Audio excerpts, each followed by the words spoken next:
Haleluya. Haleluya. Ikibazo gihari rero, mukore nk'abantu bari hano, nanjye ndakora nk'umuntu uri hano. Ndavuze ngo mukore nk'abantu bari hano, nanjye ndakora nk'umuntu uri hano, n'Imana irakora nk'Imana iri hano.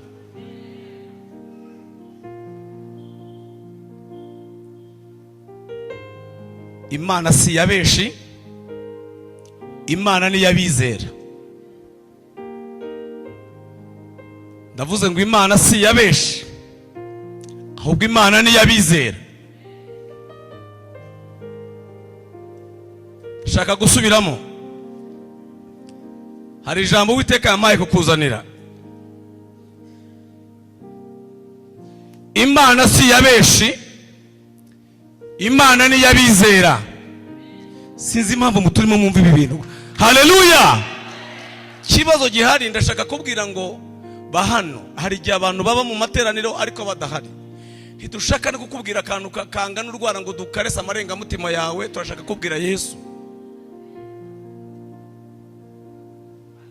Nakuzaniye ijambo rivuga ngo ku bantu byararangiye ariko ku Mana ntibirarangira. Nakuzaniye ijambo Imana yambwiye ngo ku bantu babona ibyawe byararangiye ariko ku Mana ntibirarangira. Nilibonasa. Ni Imana iri hano. Ndashaka ko Imana uyizera, ugatwara Imana nk'Imana y'imbaraga. Wahura n'umudayimoni ukayitwara nk'ubuhiri, wakubita umudayimoni akamenya ko ufite Imana. Si Imana twizera iri mu magambo, ni Imana twizera yo mu bikorwa. Si Imana twizera twumvanye abandi, ni Imana twizera y'imbaraga idukoreramo.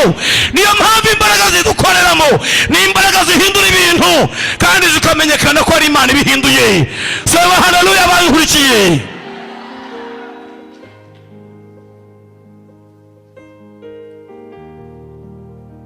Si Imana yabeshi rero, ni Imana yabizera. Ntabwo Imana ikorana n'ubwinshi bw'abantu, ikorana n'ubuke bw'abizera. Ndashimira Profete umushumba wanyu, turaziranye kuva kera, kandi hari ibintu byinshi yubaka mu bitekerezo bya benshi, nanjye ndimo.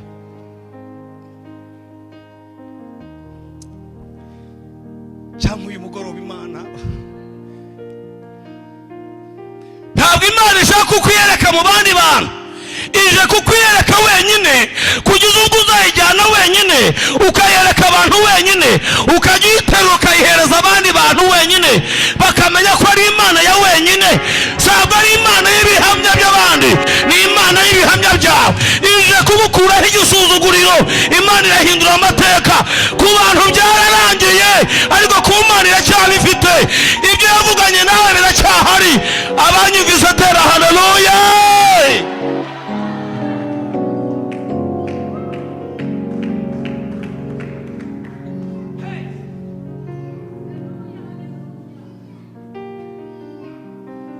Yaranditse Dawidi 12 aravuga ngo kubwo kunyagwa k'umunyamibabaro, kubwo gusuhuza umutima k'umukene, binteye guhaguruka nonaha. Ni ryari? Ndavuze ngo ryari? Imana ivuga ryari? Nonaha ndabakuraho igisuzuguriro. Ihagurutse nonaha, iravuze ngo kubwo kunyagwa k'umunyamibabaro, kubwo gusuhuza umutima k'umukene, Imana irahiye ngo ndahaguruka nonaha. Niko Uwiteka ababwiye. Imana ihaguruka ibihe bitatu.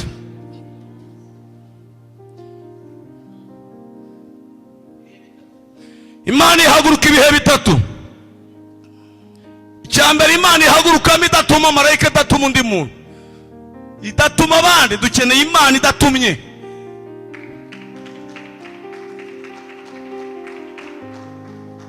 Hari agace waba warigeze kubonamo Imana abantu badahari ngo uhaguruke utere haleluya byibura yishimire cyane.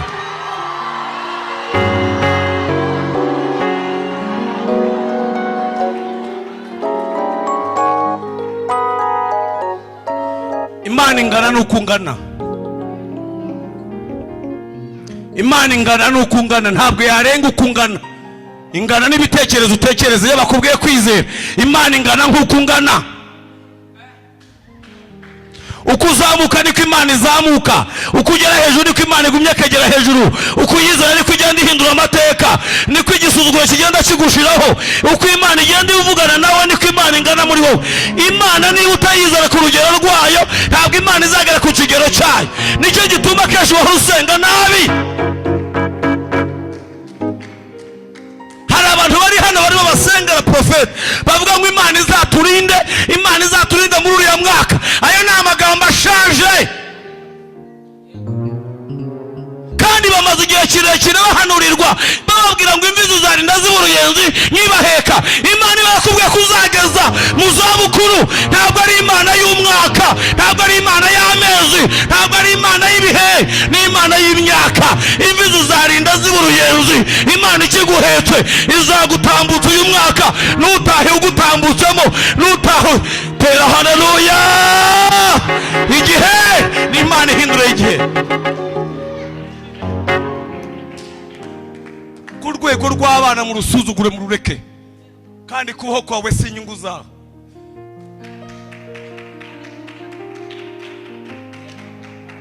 Kubaho ntabwo ari inyungu zawe. Mama profete, kubaho kwawe ntabwo ari inyungu zawe.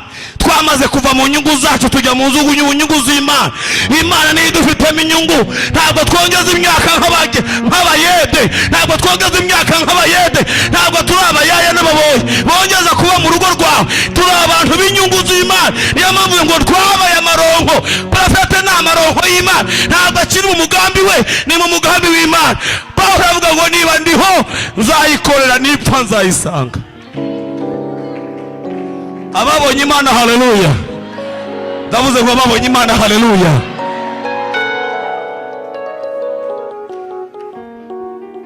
Urwo rwego twararurenze, kwirwa wongeza imyaka nka Hezekiya. Kuba turiho turi mu nyungu z'Imana. Niba ntacyo umaze, reka nyine mbabwire, munkurikiramo abambona imbere. Ahantu harindwa munkurikire, ariko muri hano ndabizi ko mugira umushumba mwiza, kandi nanjye mukunda. Ndamukunda, turaziranye, tuvuka hamwe, aho tuvuka turavuka hamwe, turaziranye cyane. Kandi ni umugabo yambara neza. Icyo cyo ni tureke ibindi mu impano z'umusho, ariko wambara neza, wambara neza. Umuntu ajya avugwa kiriho. Ibindi byiza byashobora kuba bisangiye n'ab'i Burayi n'aba mu Rwanda, n'impano no gutanga n'ibindi, ariko kwambara. Tugaruke. Imana ahantu harindwa hakurikije dosiye ihari. Ahantu harindwa hakurikije dosiye ihari habitse. Ntabwo bapfa kurinda ahantu nta dosiye ihabitse. Ntabwo bapfa kurinda, ntibishoboka. Uko uzamuka muri ranka niko bakongerera abarinzi. Ntabwo ari wowe ubasaba, ahubwo gukoresha akongerera abarinzi. Uko uzamutse muri ranka, iranka igira ikosi yayo. Zamuka, tera haleluya. Ahantu harindwa hakurikije dosiye ihari. Niba ntacyo umaze urongeza imyaka yo kubaho, ngo uzamara iki? Niba nta kikubitsemo urongeza imyaka yo kubaho, ngo bizagende biti?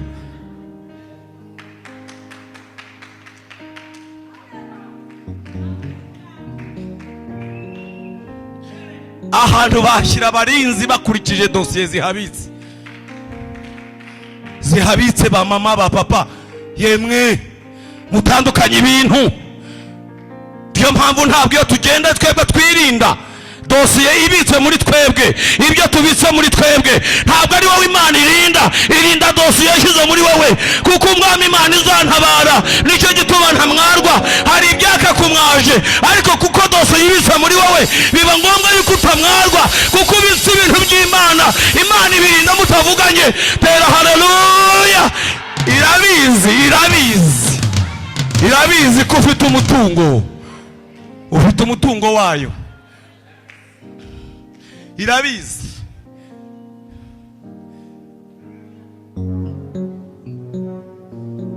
Iyi Mana ntabwo ari Imana tugiye kukubwira ngo bushya, ni Imana yahozeho nini ngari. Abantu bayizera nk'abantu bayumvanye abandi. Jewe ndayizi, tugendanye imyaka. Ibitaragaragaje ishusho muri jewe yabihaye ishusho. Ndimo ndakubwira ko Imana irinda dosiye, ntabwo ari wowe Imana irinda. Abantu bafite ubwoba ngo Imana izaturinda, ngo tubaze icyo uyu mwaka Imana ikivugaho. Wayi, Imana niba turiho izi ko turiho. Jya ugenda uri fiyeri uvuga abwira abadayimoni ko ndiho, nabayeho kera, navutse mureba, nakuze ndi umukobwa ndi umusore mureba, ndindamo umugore mureba, n'ubu ndacyariho nizeye Yesu mureba. Iyandinze cya gihe no biracyandinda, iyanzamuye no biracyanzamura. Ntacyo abarozi babitwara, ntacyo abagome babitwara, abutinya ntacyo babitwara. Imana ibirinze ibihagazeho, ifite pozisiyo ibihagazeho, irabyubatse ibihagazeho, irabirinze. Ni wowe irinze, irinze aho yabyubatse, si wowe irinze, irinze ibyo yakubatsemo. Tera haleluya unyikirize. Ni ibihe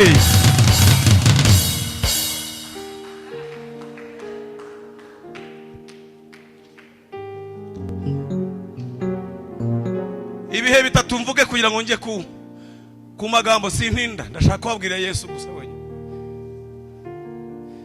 ibindi bihe tuzagaruka.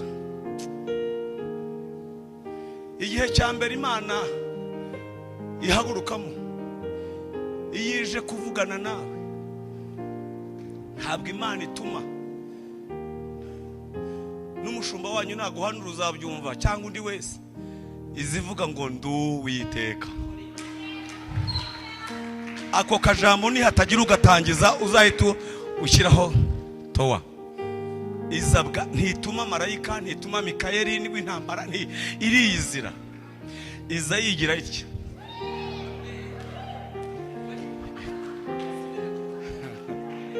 Ntabwo ituma Mikayeli w'intambara, ntituma Gaburiyeli message, ntituma undi mu marayika, ahubwo iza ivuga ati nduwiteka uje, ndivuganye nawe, nzakugirira ntya, nzakuzamura, nzagutambagiza ibihugu, nzagukomeza. Abana bawe bazigishwa n'Uwiteka. Nduwiteka Imana yawe ibivuze nukwiza. Iburimo sinabiririra ngo mbishobore. Mu bihugu nagiyemo n'ibikeya, wenda nase nagiyemo n'ahandi, ariko aho ujyana si ibindi. Nta muntu wabikwambura, nta n'uwabiroga, nta n'uwabigirira ishyari. Ntabyo. Birigramu yaranditse aravuga ngo namenye ko ifunguro ryanjye nta wundi warirya. Izirya gusa. Bino bintu birakora, bino bintu birakora, ibintu byagutya birakora. Izivuga ngo nduwiteka Imana yawe, ntisubiramo. No, ntukayibaze mwejo kabiri gatatu mu misozi mu bibazo. Aha yavuze rimwe irabyandika, iyindi nshuro ya kabiri iza. Iyije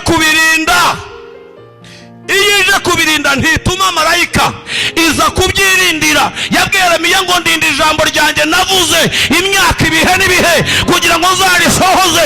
Ntibariroga, ntibaryangiza, ntiwakenyuka ritarabaho, ntiwapfa bitarasohora. Abanyumvise haguruka utere haleluya. Hey,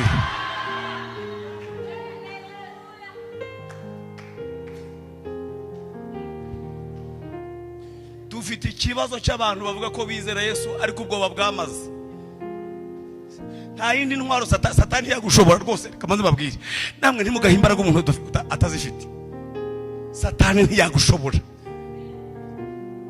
kuko Yohana yaravuze ngo turimo profeta araruta. Ko wa mugabo we, ngwino hano imbere, ngwino gatoya ngo hanurire. Uzagera kuri. Umva nkubwire, uzagera kure. Ariko umva ijambo Imana imbwiye, irambwiye ngo nugumye komatana n'Uwiteka, Imana izakugezaho abantu batatekerezaga ko uzagera. Ije kurinda ijambo ryayo, Imana niyiririnda. Hahirwa uwagize icyo avugana n'Umwami Imana ko kizasohora. Abavuganye n'Imana nimuhumure, niba ari yabivuze yonyine nimuhumure, Imana irasohoza.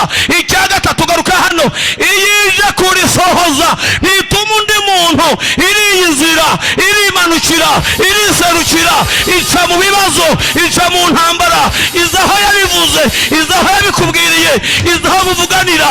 Tera haleluya. Iyije kurisohoza irihagurukira. Nibyo bihe bitatu Imana iza. Igendere uzomatane n'Imana.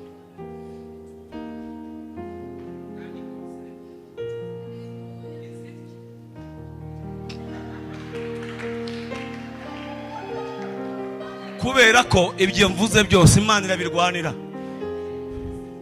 Yesaya 52:10 iravuze ngo jewe Imana ihina umwambaro ku kuboko kw'iburyo. Iza kubirwanira rero.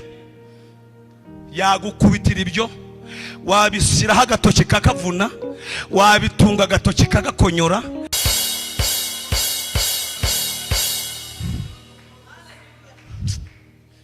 Sindakubwira ngo iki. Ibishangara arabiturikije, arabiciye, agira inote 800. Arabitahana igifuka, nanjye ntahana miliyoni. Ibifuka by'itiriningi n'iby'ipantaro, n'ibitiriningi byasaga na kake byabyimbye. Buke aragenda amanika antene yonyine. Bose ko yagiraga kwiza amanika antene ya televiziyo yonyine. Abaturage bakajya bavuga ati se tuze kureba televiziyo zari haki. Akabwa yari umufundi ati nimva ku kazi muze kuza, yazaga nijoro baryamye. Ariko bakabona televiziyo, akabwa ati jewe nzagura televiziyo. Nanjye ndataha, umugore agiye kumesa amatiriningi abonamo ibishangari. Aramba ati ibintu ni ibiki? Have izo ni note. Have izo ni note. Izo ni note have. Aramba ati ni ibishangari yewe nakubwira. Ndakwati kandi wa mudamu, izo ni note. Izo ni note zahindutse inote z'ibishangari. Arabifata bishyira mu kabati kafi y'igitanda. Tubayaho televiziyo, bose kubabona ikiraka, televiziyo arayigura. Nanjye ndarindira. Umuntu aza kuviyo, arambwa ati narakubuze ngo dusangire bonane. Numva bonane nyine ari mu 20, nkigurira nyine bisanzwe, wenda ibiye kuri Noheli na bonane nyine. Turagiye, ndi kumwe n'umudamu, mfite isakoshi y'abapastori. Turagiye turicaye, arambwa ati nagira ngo dusangire bonane. Yari umugabo wavuye Cyangugu. Arangije mbona afasha agashandiko ka 500 arabaze. Mbona abaza kandi avuga ntibura aragira ngo antume ankure akoremo 20 byibura yawe. Numvaga ituro ryinshi nyine ricyo gihe umuntu yajya gushimira ari 20,000. Sinari nakamenya ko umuntu yatanga iki. Arangije afata miliyoni angana na bya bishangari naciye.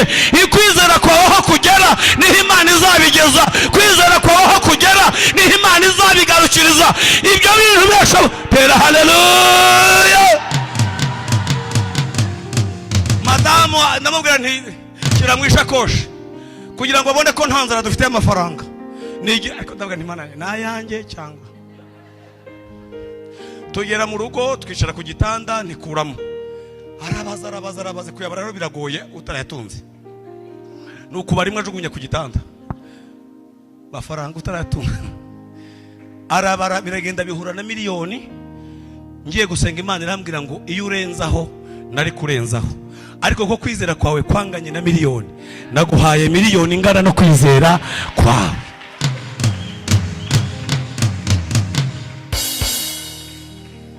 Ndi kumwe na mama pasiteri. Hari ibintu bibaho Imana yivuze irabisohoza. Kandi si ikindi kintu kidasa. Ndabivuga kuko wenda ari kumwe nanjye. Nagiye kuyobora iwabo, Imana yambwiye ngo nzakwera ikintu cyiza kandi yakizagutangaza ko ari cyo gutumye. Bimbivuze kwera ko hari sinyamivuga sinzi impamvu. Ariko ndamushimira uyu mama w'umupasiteri. Ni inshuti yanjye cyane.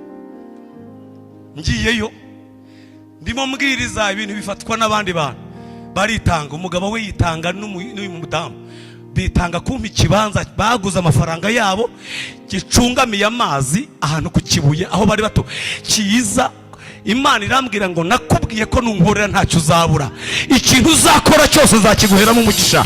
Ndashaka kubabwira ngo ibyo mpafite mbikesha uyu mumama kubera we n'umugabo. Kwizera nukorera Imana neza, ijambo Imana yavuganye nawe izariherekeza.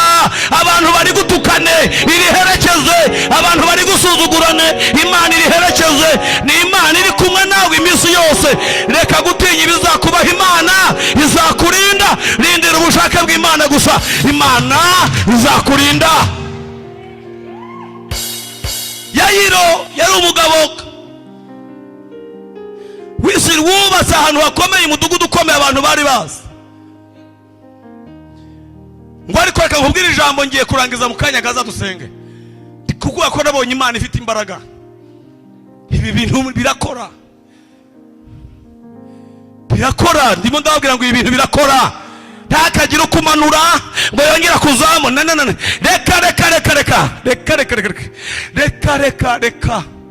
Reka yewe reka. Yayiro rero abaye muri ubwo buzima, ngo ariko yagiraga umwana w'ikinege, ngo yigira inama yo kujya gushaka Yesu.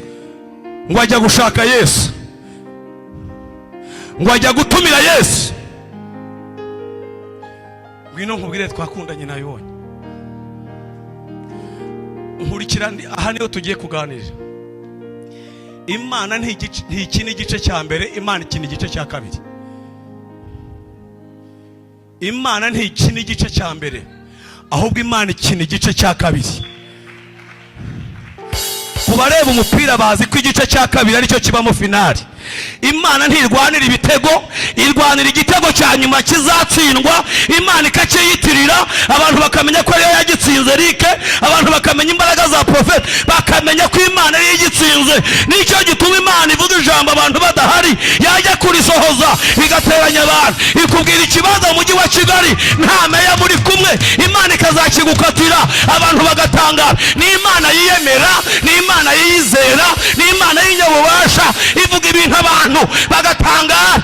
Ariko turashimira Imana yavuze no kubikora ikagira gute, ikabisohoza.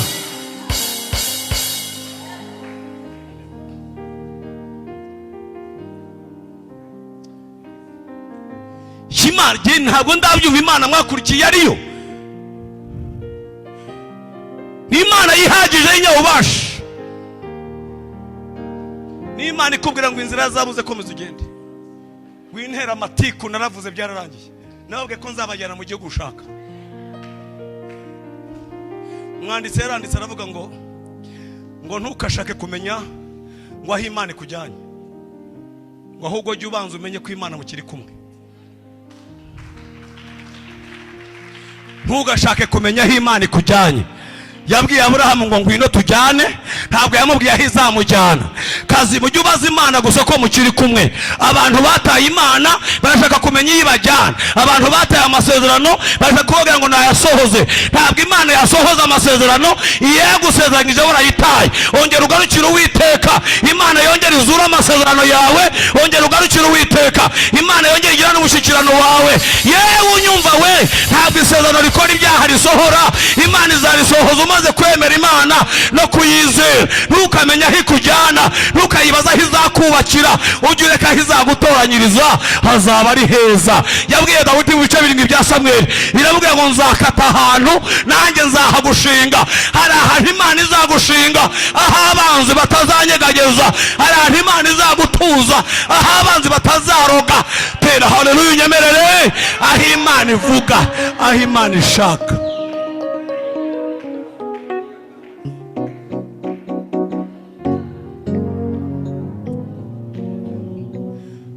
Waragenda waragiraga umwana w'ikinege, nta magambo witwa nde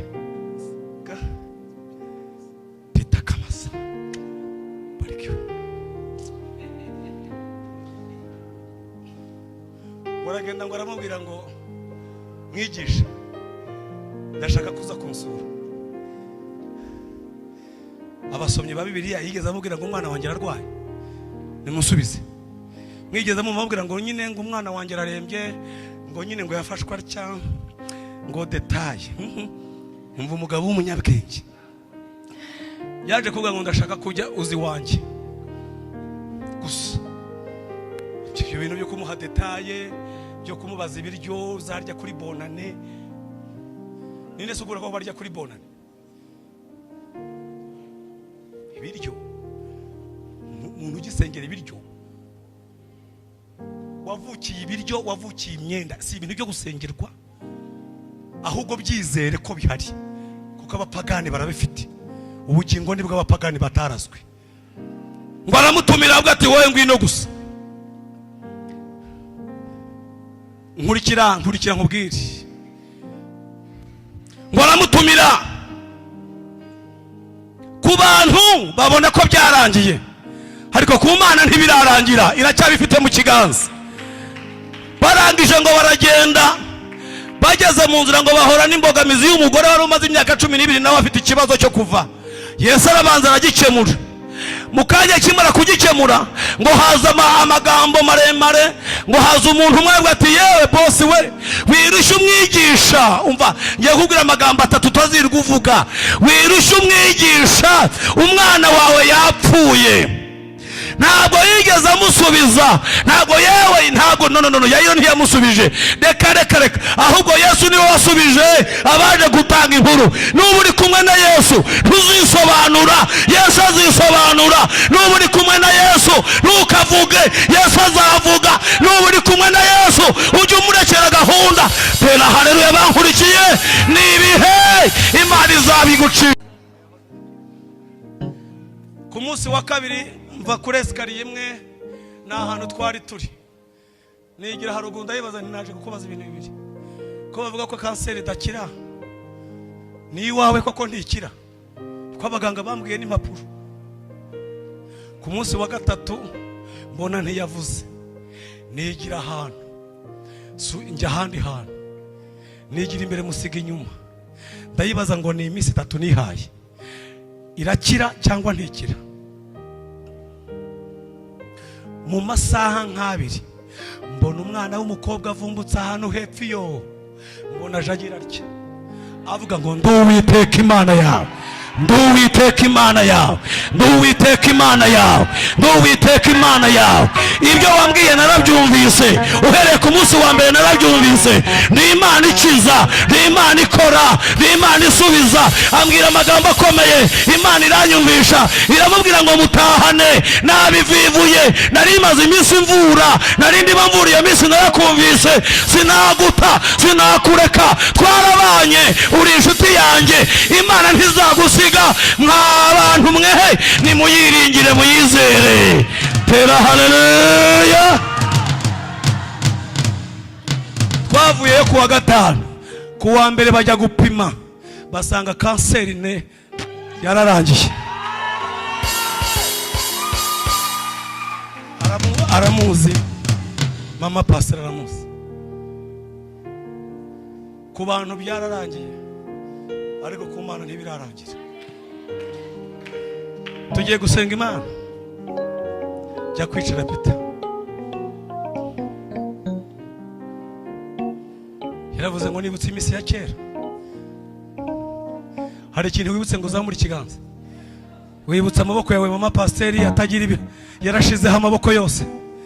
Wibutse iminsi ya kera. Hari ikintu wibutse ngo ugire gutya. Aravuga ngo Yesu we muramburiye amaboko, nibutse aho nahoze, nihuze uko nari imeze, nibutse ibyo nari ndicyo, nibutse ubuzima nabayemo jyewe Dawidi, nibutse ndagira intama, nibutse bankuburiye imyenda, nibutse ubuzima nabayemo, nibutse bantuka, nibutse bene wacu banyanga, nibutse inzira nanyuzemo, nibutse agahinda nakanyishe, nibutse ko nacumbitse igihe kirekire nkabura yo kwishyura, nibutse iby'Imana yagukoreye. Wibutse nawe urabizi, wibutse bavuga ngo ntuzarihira abana, wibutse bavuga ko utazabyara, wibutse ko Imana izagukoresha. wibutse ko Imana izakugira neza, wibutse ahantu wahoze, wibutse ko wavuye iyo ngiyo utagira epfo na ruguru, wibuka ko utagira agafamiye i Kigali n'ubu urakishura inzu, wibutse ko ubuzima bwawe Imana iburinze.